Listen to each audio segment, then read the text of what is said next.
بہت عرصہ پہلے کی بات ہے کہ جنگل میں دو بچے صبح صبح پوٹی کرنے گئے۔ انہوں نے دیکھا کہ سامنے سے ایک شیر آ رہا ہے۔ ایک بچے نے ڈر کے مارے کانپتے ہوئے دوسرے سے پوچھا، کیا تمہیں ڈر نہیں لگ رہا؟ اس نے کہا کہ نہیں، مجھے ڈر نہیں لگ رہا۔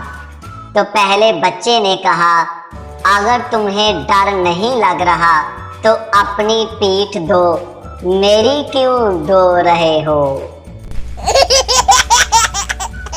ایک مولوی کو حلوہ بہت پسند تھا۔ وہ ایک محفل میں گیا اور وہاں اس نے بہت زیادہ حلوہ کھا لیا، جس کی وجہ سے مولوی کے پیٹ میں درد ہونا شروع ہو گئی۔ مولوی ڈاکٹر کے پاس گیا۔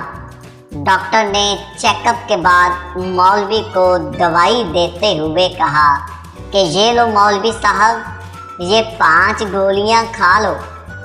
مولوی نے کہا، ڈاکٹر صاحب، اگر گولیاں کھانے کی گنجائش ہوتی تو میں اور حلوہ ہی نہ کھا لیتا۔